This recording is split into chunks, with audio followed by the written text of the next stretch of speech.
Sabi po ng CIC News, IRCC to target a reduction in the temporary resident population over the next 3 years. Ang sinulat po ni Dana Robbie TA noong pong March 22, 2024.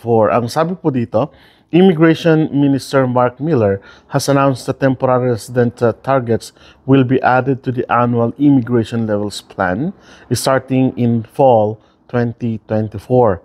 The immigration levels plan set targets for the number of new permanent residents who will be welcomed to Canada each year for the upcoming 3 years. Until now, temporary resident levels have not been considered the immigration levels plan. There will be a bit of a sad story dito sa ating pag-uusapan ngayon at mas malaki siguro yung titignan natin na mas positibo yung tatakbuhin ng immigration levels plan ngayong 2024. Well, in fact, na alam natin na kailangan nilang tumanggap ng, let's say, 1 million na tao hanggang 2025. At yun ang pinag-uusapan o latest naman talaga na programa ng IRCC, ng CIC, at ng gobyerno ng Canada, the federal government, through in partnership of, syempre, ng mga provinces. And of course, in partnership with provincial government ng iba't ibang kasama doon sa iba't ibang programa, no?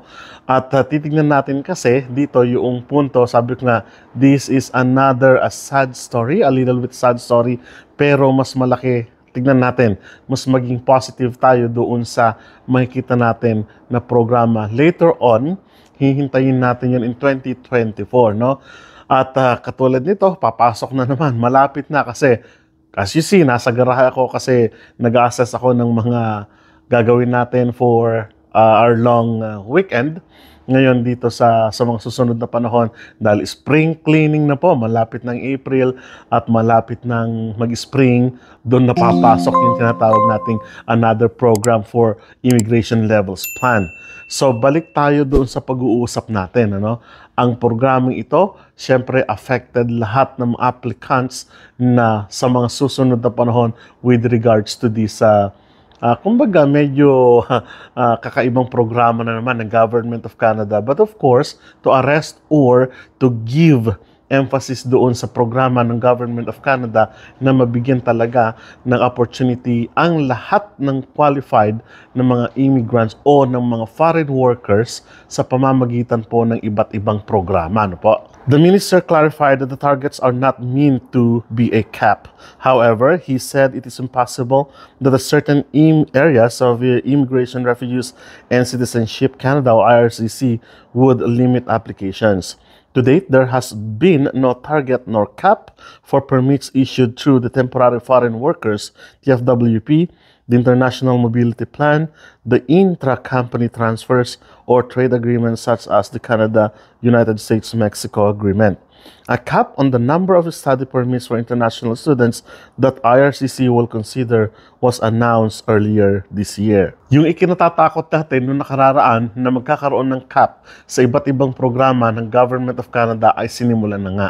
Doon sa international students, makita nyo napakarami ng mga restrictions at ng mga requirements na dapat nyo ma-meet muna bago kayo mapasama as international students. Unlike before na, gusto ko maging international students at gusto ko maging open work permit yung asawa ko, tira, no? Parang gano'n ang gusto nating mangyari noong mga panahon na yun. Pero ngayon ay medyo limitado na. Ngayon, sabi nga natin, doon sa as international student, meron na siyang cap. Pero sabi po ng Government of Canada, sa pamagitan po ni Mr. Miller, na hindi naman talaga cap ito. Wala pang malinaw na specific program na magsasaad kung ilan yung tatanggapin, something like that. Pero kung titignan natin, para magkakaroon na rin ng capping, ng para ma-volume yung tao, ma-sustain yung pangailangan at the same time ng gobyerno ng Canada na ma-florate yung mga skilled workers natin, and then magkaroon ngayon ng tinatawag nating programa specifically for this levels plan. Hindi pa rin natin alam, no? Kaya nga, yun ang medyo nagkakaroon tayo ng parang paninimbang ngayon dito sa IRCC dahil sa kabakailan lamang sinasabi nila na nagkaroon ng capping ng iba't ibang sector. Sabi nga natin, pumasok yung mga private sector at hindi naman sinasabi natin nakikaalam kasi para stakeholders din po sila kasi ng employment dito sa Canada. Malaking factor talaga sila. Ang sinasabi lang natin dito na makakaapekto sila sa pagdidesisyon ng gobyerno ng Canada sa mga susunod na panahon at nangyari na nga. Sinimulan ito dun sa constructions, hindi po ba sa health personals natin, sa health care ng mga staff natin, immigration or international students natin, something like that. Pero dito wala pa naman pong sinasabi. Miller said that adding temporary residents to the immigration levels plan will help the country stabilize population growth. He also mentioned that Canada has become addicted to temporary foreign workers. Recently, Canada's temporary resident volume has increased significantly, now reaching up to 2.5 million or 6.2% of our population in 2023, said Miller. Therefore, in our levels plan, we will be including a target on an adequate volume of temporary residents who can welcome. Medyo na tayo doon, medyo talagang ano ba ang mangyayari sa susunod? May pagtatanong tayo doon. We are targeting decrease, yun ang hindi maganda ron, decrease in our temporary resident population to 5% over the next 3 years. Kung titignan natin, 5%, kung i-contextualize natin ito, halimbawa sa 10 tao sana dapat nilang tanggapin, 5% dito yung hindi mo na sila tatanggap. So, ang bad news doon, yung may slice na 5%, no? Yung sanang tsansa na ito 1 million, pero hindi na 1 million kasi tatanggalin natin yung 5%, parang ganoon. Halimbawa, for 500,000, no? Tatanggalin natin yung 5% doon. Magdi-decrease tayo ng 5%. Kasi ang programa ngayon, ang nakikita natin ngayon dito, dahil sa dami ng applications, visitors visa, temporary foreign workers, at may specific na program for visitors visa, no? Na hanggang 2025 ito that you can mag-apply dito and then makapaghahanap ng trabaho, mabibigyan ng LMIA, pwede kang pumasok as a temporary worker, foreign workers dito sa Canada. But of course, ay kailangan mo makasecure ng job offer at ng permanent job dito sa Canada para mabigyan ka as visitors visa. Ngayon, ang pinagtutuunan kasi ng pansin ngayon dito, gusto nila na manghikayat ng mas marami pa sanang temporary foreign workers. Why not? Kasi kailangan po ito ng Canada. And even sa mga susunod na panahon after siguro yung 3-year level plans or 5-year level plans ng Canada na mag-end ng 2025. Pero ano ang susunod? No? Ngayon, ang tinitignan nila dito, sino yung affected? Ang nakikita nila dito, wala pa kasing specific na mga programa doon sa tinatawag nating temporary foreign workers. Kaya dito nila nakikita na yung mga temporary foreign workers, cater muna natin ay taga-Canada muna. O yung nandito sa Canada muna. O yung nanatili na dito sa Canada. O nanirahan na dito sa Canada. Something like that. Yun yung kanilang program.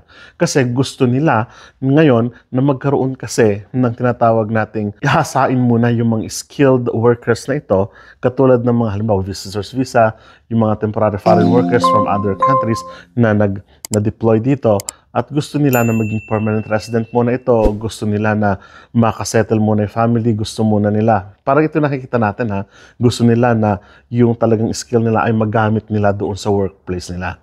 Ngayon, sinasabi ba ng Canada na hindi na kami tatanggap ng temporary foreign workers? We just don't know. Pero ito na yung sinasabi nila na babawasan ng konti. Only 5%, no? Doon sa total ratio sana ng tatanggapin nila. More domestic draws for permanent residents. Part of Stabilization Canada's population growth involves changes to how new permanent residents are selected. As part of our effort for temporary residents to transition to a permanent residency, we'll have more domestic draws, and as provinces and territories taking part of the provincial nominee program to do the same with their allocations.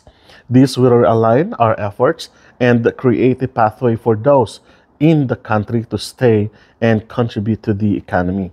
Put another way, provincial nomination program or PNP, nominee program draws, and possibly express entry draws may be more likely to select or target candidates who are already in Canada as temporary residents. He stressed that the temporary residents were strength to Canada's economy, and the changes come following a necessary review of current immigration programs and measures following COVID-19 pandemic. According to the minister, the labor market has tightened. Canada has recovered 138% of the jobs that we lost during the pandemic. Kasi, nung mapapansin ninyo, simula nung panapos yung pandemic, nagkaroon ng tinatawag nating transitioning ng mga trabaho, no? So, nag-invite, alam nyo na yan, talagang nagdagsaan yung mga tao after post-pandemic na ito, yung pinag-uusapan natin. At gusto nila ngayon, yung mga hindi pa nakakakuha ng mga temporary o ng permanent residency sa pamamagitan ngayon ng express entry and of course, ng Provincial Nominee Program, PNEP, yung mga dalawang program na yun, ang nakikita nilang pwedeng o may capacity na magpa-permanent muna at maggamit muna yung mga skilled workers na nandito na sa Canada. Sabi kasi doon, in the country. So, ibig sabihin kung sino muna yung nandito sa Canada. No? Sinasabi ba doon na hindi na po pwedeng mag-apply outside Canada? Hindi naman po, kasi isang programa lang ito. Kaya nga lang, sabi nila, doon sa allocation na ibinibigay ngayon per province ng Federal Government of Canada, medyo makita natin siguro na magbabawas na. Kasi ang sabi doon, yung hinahanap natin ng mga workers post-pandemic ay natagpuan natin. Nag-grow nga ng 100+%. So, ibig sabihin, parang sumobra ng konti, parang ganon, no? So, sana, doon, yung hinahanap nila doon sa ilang sector yon. Pero, alin pa ba yung mga sector dito sa Canada? Marami pa po. It doesn't mean nahihinto ang Government of Canada sa pag-recruit, sa pag-invite ng mga workers papunta dito sa Canada. Immigration in Canada. Canada expects to welcome 485,000 new permanent residents in 2024. This rises up to 500,000 in 2025 and 2026. IRCC says that maintaining that target will help stabilize the boom in Canada's population due to immigration and allow the federal government and provincial governments to support newcomers while balancing the need of Canada's existing population. We want every new family and resident to be set up for success and be able to access the services they need. Our ultimate goal is to ensure well-managed, sustainable immigration system based off needs, said Miller. IRCC has dealt with criticism in recent months regarding record high levels of immigration as Canada copes with a shortage of affordable housing as well as a strained healthcare system. Talagang na-criticize yung Government of Canada dito dahil nag-invite sa pamamagitan ng iba't ibang programa, halos lahat. Pero saan nila nilagay yung mga tao? Saan nakatira yung mga tao? Yung mga mag-move from naninirahan sa mga kapitbahay, sa kamag-anak, up to like lilipat doon sa gusto nilang tirahan, like apartments and permanent house na nila, medyo kulang. So, medyo slow down ang approach ngayon ng Government of Canada kung saan nakikita natin. Kasi, totoo nga naman, I believe in this. I believe in the Government of Canada na yung mga nandito, i-utilize muna natin, bago tayo tumanggap ng tumanggap. Sinasabi ko ba na ayaw ko kayo makarating dito? Hindi naman po. Kaya lang, ang sinasabi natin dito ay ma-utilize muna, magamit muna yung skills ng mga kababayan natin, ng mga kararating dito, ng mga nandito na, para na sa ganun, makapag-settle din naman sila. Mahirap naman yung tanggap tayo ng tanggap. Parang isang bahay din po yan, Halimbawa, birthday party, nag-invite ka ng maraming bisita, pero kulang naman yung pagkain. Anong papakain mo sa kanila? Parang ganun din po yan dito sa Canada, sa system natin, sa kasalukuyan at sa pamumuhay natin dito sa Canada. I'm not against doon sa programa o doon sa iba't ibang konsepto ng mga tao na o tanggap ng tanggap. Hindi ako against them, pero makikita sana natin doon na kailangan muna na, settle muna natin ito, bigyan muna natin ng bahay ito, dapat maka-access sa mga basic needs ng services ng Canada ito, healthcare, retirement program, lahat-lahat.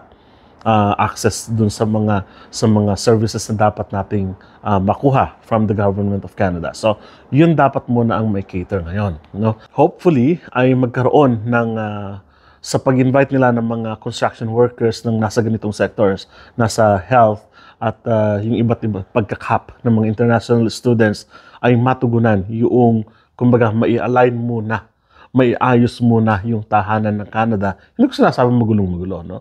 Kundi ma-enjoy muna, no, ng mga nandito na o ng mga paparating o na approve yung kanilang papers going or coming here in Canada.